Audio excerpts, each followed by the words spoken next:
Starting में हम एक लड़की के कैरेक्टर को देखते हैं जिसका नाम राया होता है और जिस जगह वो रहती है वो उसके पास की कुछ स्टोरी बता रही है कि कुछ साल पहले ये लैंड काफी प्यारा हुआ करता था। ऐसे लगता था जैसे कोई जन्नत का हिस्सा हो। यहाँ पर इंसान और ड्रैगन्स मिल के रहा करते थे। सब हंसी खुशी रहते थे, एक दूसरे की मदद करते थे, खाना साथ खाते थे, इवन खेलते भी साथ थे। ड्रैगन्स के और इंसानों के बच्चे एक दूसरे के दोस्त हुआ करते थे। लेकिन एक दिन अचानक हमारे लैंड को किसी की नजर लग गई और यहाँ पे इविल स्पिरिट्स आ गई। उन इविल ने हमारे लैंड पर अटैक करना शुरू कर दिया और वो जिसको भी टच करते थे वो पत्थर का बन जाता था। वो हमारे लैंड के पीस से खुश नहीं थे। वो सब कुछ डिस्ट्रॉय करते गए, इवन ग्रीनरी भी, और सब लोगों को पत्थर बनाते गए। लेकिन जब ये सब कुछ हो रहा था तो एक छोटा सा ड्रैगन जिसका नाम सीसू था वो इनसे बच गया और उसके कुछ भाई भी थे। इनके अलावा बाकी सारे ड्रैगन्स और इंसान पत्थर बन चुके थे। तो इन सब ने मिलकर एक प्लान किया कि हमारे पास जितने भी पावर्स हैं हम उसे एक जेम में यानी एक पत्थर में जमा कर देंगे। उसमें हमारा प्यार है, पीस है और केयर है, और ये जरूर उन इविल स्पिरिट्स को मार डालेगी, खत्म कर देगी उनके मैजिक को। हम इसको यूज करके सब ड्रैगन्स को और सब इंसानों को पत्थर से हटाकर दोबारा से नॉर्मल कर देंगे। और फिर उन्होंने ऐसा ही किया और उन सब भाइयों ने मिलकर एक पत्थर में यानी एक जेम में अपनी सारी पावर्स, अपना सारा प्यार डाल दिया। और फिर उसके बाद जब वो उन इंसानों के पास लाए जो कि पत्थर के बने हुए थे तो सरप्राइजिंगली वो इंसान भी ठीक होने लगे। लेकिन यहाँ पर दुख की बात ये थी कि उस पत्थर का उन ड्रैगन्स पर कोई असर नहीं हो रहा था। वो ड्रैगन्स पत्थर के ही बने रहे और नॉर्मल कभी भी ना हो सके। लेकिन जिस जेम में इन्होंने वो सारी चीजें डालकर उसको तैयार किया था उसके पीछे बाकी लोग पड़ गए और उन्होंने कहा कि हो सकता है कि हम इस पर और काम करें और बाकी ड्रैगन्स को भी नॉर्मल किया जा सके। तो हमारे इस लैंड के 5 हिस्से हो गए जब लोगों में लड़ाइयाँ डल गईं। हमारा लैंड बहुत ही प्यारा हुआ करता था। इसमें नदियाँ थी, बाग थे, लोग मिलकर रहते थे। लेकिन सिर्फ उन एक इविल की वजह से हमारा लैंड 5 अलग हिस्सों में डिवाइड होकर रेगिस्तान बन गया, एक डेजर्ट बन गया। और ये स्टोरी राया काफी सैड होकर सुना रही होती है कि उसके बाद से हमारे लैंड में सीसू के अलावा कोई भी ड्रैगन नहीं बचा। अब राया भी इसी लैंड की एक छोटी बच्ची थी। उसके पास एक हेजहॉग जैसा छोटा सा क्यूट सा पेट था। राया को एडवेंचर्स करने का काफी शौक था और वो हर जगह अपने पेट को भी अपने साथ लेकर जाती थी। एक दिन वो एक जगह से गुजर रही होती है जहाँ पर काफी ज्यादा ट्रैप्स लगे हुए थे। वो उनको पार करके जिस जगह पर पहुँचती है वो जगह काफी ऊंची होती है और वहाँ पर कुछ और नहीं बल्कि वही जेम पड़ा हुआ था जो कि सीसू और उसके साथियों ने वहाँ पर रखा था और उसके पीछे काफी ज्यादा लोग थे। वहाँ पर वो देखती है कि कोई आदमी उसकी हिफाजत कर रहा होता है, उसको गार्ड कर रहा होता है, और वो कोई और नहीं बल्कि राया के फादर ही थे जो कि वहाँ के चीफ भी थे और सब लोग उनकी काफी इज्जत करते थे। यानी राया वहाँ के चीफ की बेटी हुई और वो भी सारे लोगों से बहुत प्यार किया करती थी। अब यहाँ पर राया के फादर उसे कहते हैं कि मेरी बेटी क्यों ना हम एक छोटी सी फाइट करते हैं। जिस जगह पर ये जेम है यहाँ पर कोई नहीं आ सका और अगर आज तुम इसके अंदर आ गई तो मैं मान जाऊंगा कि मेरी बेटी काफी स्ट्रॉन्ग है और इस जेम को हासिल कर सकती है, तो क्यों ना हो जाए शुरू। और फिर हम देखते हैं कि राया उसके अंदर जाने की कोशिश कर रही होती है और उसके फादर उसे रोक रहे होते हैं और वो दोनों बहुत ही प्यारी तरह से एक दूसरे से लड़ रहे होते हैं। राया को एडवेंचर्स करने का बचपन से ही शौक था, इसलिए वो यहाँ पे फाइट तो नहीं जीत पाती, लेकिन जिस सर्कल के अंदर वो जेम था वो सर्कल को टच कर लेती है जिसकी वजह से उसके फादर काफी खुश हुए। मुझे फख्र है तुम पे। इसके बाद तो राया के फादर अपनी बेटी से कहने लगते हैं कि देखो बेटा, तुम जानती हो ना कि हमारा कुमांडरा लैंड कितना प्यारा था, लेकिन लोगों की लड़ाई की वजह से वो अलहदा हो गया और इस एक जेम के पीछे सब लोग हमसे दूर हो गए। तो हमें दोबारा से प्यार से इन सबको एक साथ करना है और अपना लैंड दोबारा से ठीक करना है। और इसके लिए तुम जानती हो मैंने आज क्या किया है? मैंने एक बहुत बड़ा डिनर रखा है जिसमें मैंने बाकी सारे लैंड के लोगों को भी बुलाया है और उम्मीद है कि सब लोग आपस में सुलह कर लें। तुम भी दुआ करना। अब हम देखते हैं कि डिनर स्टार्ट होता है और तरह तरह के खाने लगाए जाते हैं। वहाँ पर बाकी लैंड के भी लोग आते हैं। इसी तरह किसी दूसरे लैंड की चीफ की भी बेटी होती है जिसकी एज बिल्कुल राया जितनी ही होती है।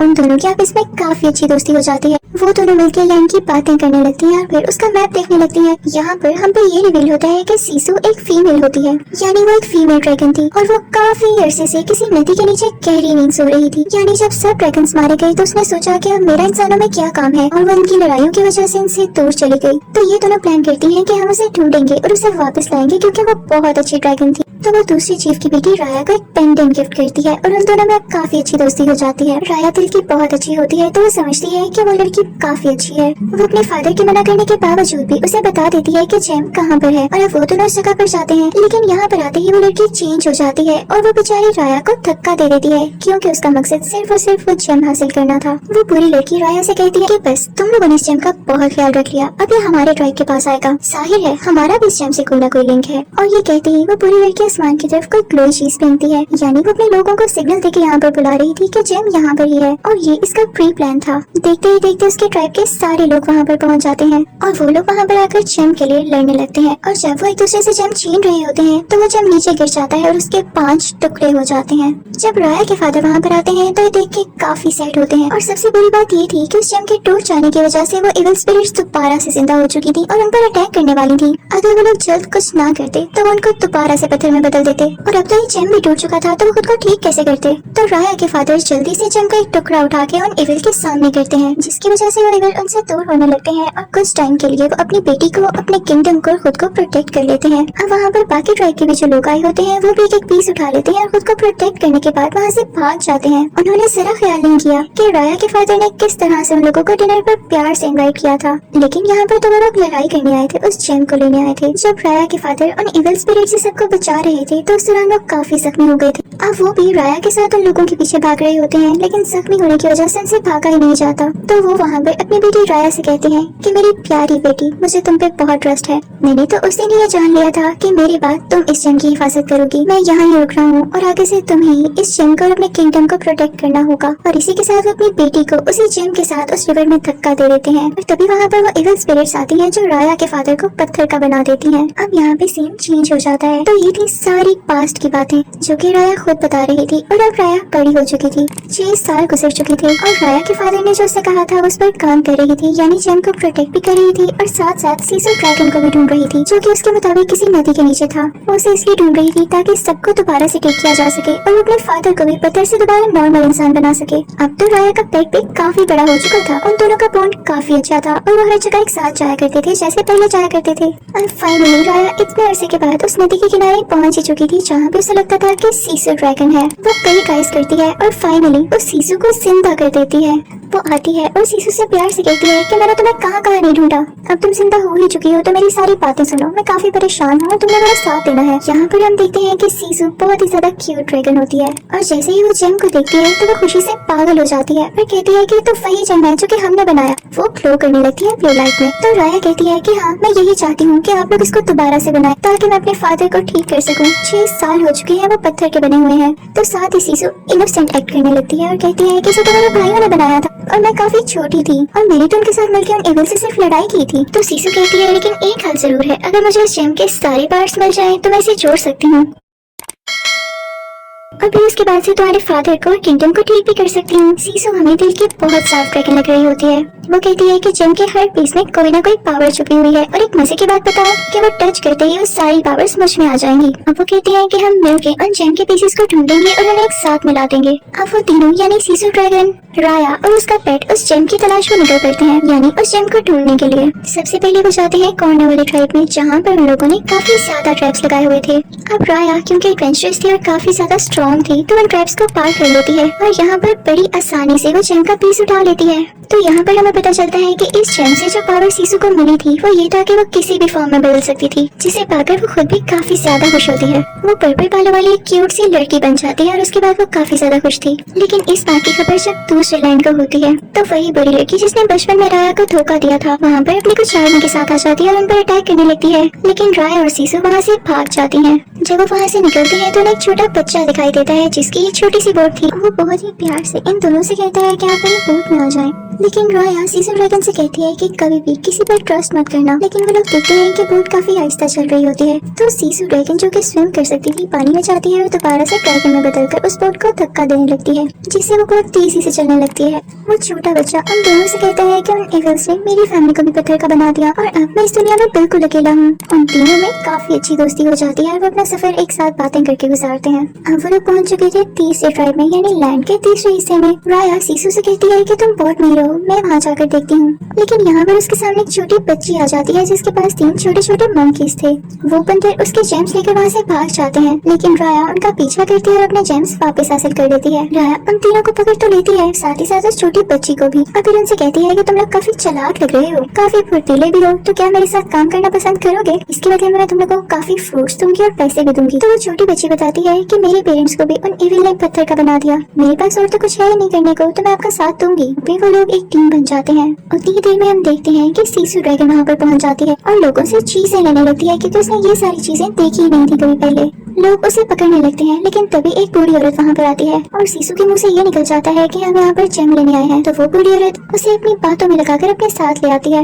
यहाँ पर हम देखते हैं कि जेम का एक पीस इस बूढ़ी औरत के पास भी होता है। वो सीसू से कहती है कि मुझे जेम लौटा दो, वरना मैं उन इविल स्पिरिट्स को यहाँ पर बुला लूंगी और वो तुम्हारी जान ले लेंगे। लेकिन उसी वक्त वहाँ पर राया आ जाती है। वो सीसू को बचाती है और उस बूढ़ी औरत से वो जेम ले लेती है। फिर हम देखते हैं कि वो लोग किसी और ट्राइब में जाते हैं पत्थर का चौथा हिस्सा लेने के लिए, लेकिन वहाँ पर जाते ही उन्हें एक आदमी पकड़ लेता है जो कि वहाँ का सबसे अच्छा वॉरियर था। और तभी वहाँ पर वो बुरी लड़की भी पहुँच जाती है जिसने राया को बचपन में पेंडेंट दिया था और जो धोखेबाज थी। वो उन पर अपने सोल्जर्स के साथ फिर से अटैक करने लगती है, लेकिन अब की बार राया भी उससे बराबर लड़ रही होती है। लेकिन जब सीसू ये देखती है तो वो फौरन से ड्रैगन में बदल जाती है और अपने मुंह से स्मोक निकालने लगती है, जिसकी वजह से राया की जान बच जाती है। लेकिन अब सबको पता चल चुका था कि सीसू एक ड्रैगन है। जो वॉरियर ये देखता है कि तो वही अच्छा ड्रैगन है जिसने कभी आज तक किसी का कुछ नहीं बिगाड़ा। तो वो इम्प्रेस होके उसे वो चौथा पीस भी दे देता है जेम का और उसे कहता है कि मुझे तुम पे ट्रस्ट है कि तुम सब कुछ ठीक कर दोगी। और अब वो लोग वहाँ से निकल जाते हैं। सीसू के पास ये पावर भी आ चुकी थी कि वो बारिश कर सकती थी। और अब जो आखिरी ट्राइब बच गया था जहाँ से उन्होंने जेम का आखिरी टुकड़ा लेना है कि देखो ऐसे क्या पता हमें वो जेम का टुकड़ा ना मिल पाए, क्योंकि वो लड़की काफी तेज है,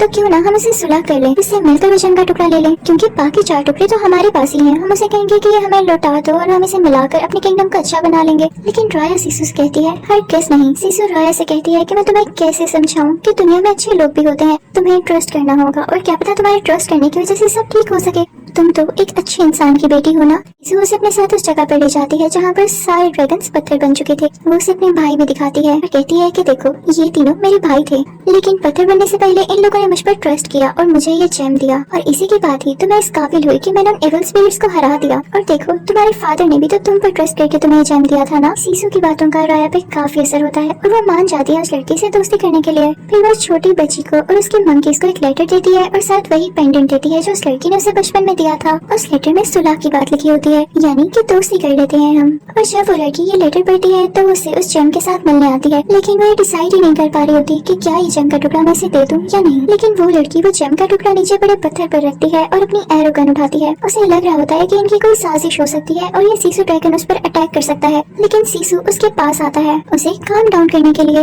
लेकिन यहाँ पर उस लड़की से गलती हो जाती है। वो अपनी एरो गन से एक एरो उस सीसू ड्रैगन पर शूट कर देती है, जिसकी वजह से सीसू नीचे नदी में गिर जाती। जब वो लड़की नोटिस करती है तो काफी ज्यादा डर जाती है, क्योंकि वो इविल स्पिरिट्स अब वापस आने लगी थी। सीसू पानी का ड्रैगन था और उसी की वजह से इस लैंड में पानी बाकी बचा था, वरना हर तरफ डेजर्ट बन चुका था। पानी खत्म होने लगता है और इस लैंड की बाउंड्री से वो इविल स्पिरिट्स आने लगती हैं। वो लड़की वहाँ से भाग जाती है और अब राया भी काफी ज्यादा वरीड होती है।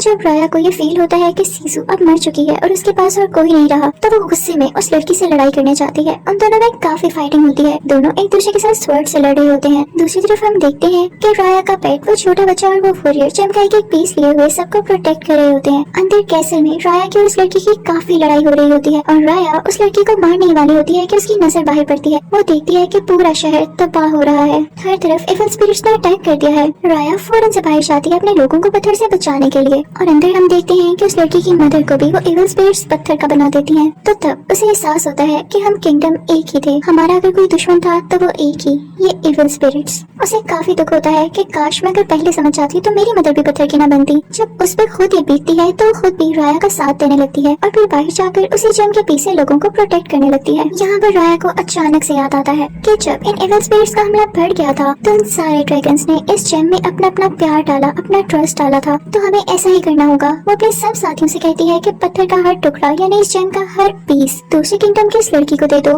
लेकिन सारे कहते हैं कि नहीं, हम उस पर ट्रस्ट नहीं कर सकते। तो राया कहती है कि हमें करना होगा, और इसी के साथ वो अपने जेम का टुकड़ा उस लड़की को पकड़ा देती है और उससे कहती है कि सब टुकड़ों को मिला के तुम्हें इन इविल स्पिरिट्स को हराना होगा। उसके साथ ही नहीं मानते और वो टुकड़ा नहीं देते, और इसी दौरान बेचारी राया खुद पत्थर की बन जाती है। जब सब लोग ये देखते हैं कि राया ने अपनी जान की कुर्बानी देकर उन्हें बचाने की कोशिश की है, तो वो सब राया की बात मानकर उस लड़की पर ट्रस्ट करके उसे पत्थर पकड़ा देते हैं, यानी वो जेम पकड़ा देते हैं। वो लड़की जेम का हर हिस्सा जोड़ने लगती है, लेकिन इसी दौरान इविल स्पिरिट्स उन सबको पत्थर का बनाती रहती हैं। जैसे ही वो जेम कंप्लीट हो जाता है, उसके 5 हिस्से आपस में जुड़ जाते हैं, तो उस लड़की को भी इविल स्पिरिट्स पत्थर का बना देती हैं, और फिर उसके जुड़ते ही कुछ ही देर बाद वो जेम चमकने लगता है। वो जेम काफी ज्यादा ब्राइट हो जाता है और उसमें से कोई एनर्जी निकलती है, और वो एनर्जी उन सब इविल स्पिरिट्स को मार देती है, और तभी वहाँ पर बारिश होने लगती है। इसकी पॉजिटिव एनर्जी की वजह से सारे पत्थर के लोग ठीक होने लगते हैं, और मजे की बात ये थी कि इसकी वजह से ड्रैगन्स भी जिंदा हो गए थे। बारिश होने की वजह से से और ड्रैगन्स के वापस आने की वजह से नदियाँ भी भरने लगती हैं, रिवर में भी पानी आ जाता है और सब ड्रैगन्स यहाँ डांस करने लगते हैं। फिर हम देखते हैं कि सारे ड्रैगन्स और इंसान आपस में मिलते हैं और जिन जिन की फैमिलीज पत्थर की बन चुकी थी वो लोग भी अपनी फैमिली से एक हग करते हैं। सारे काफी खुश हो जाते हैं और फिर राया भी अपने फादर से मिलना चाहती है। राया के फादर उसे इतना बड़ा देख के काफी खुश हो जाते हैं और उन्हें अपनी बेटी पर प्राउड होता है। और तभी वहाँ पर सीजो भी आ जाती है जो कि उनसे कहती है कि चीफ, मेरे पास आपके लिए एक तोहफा है।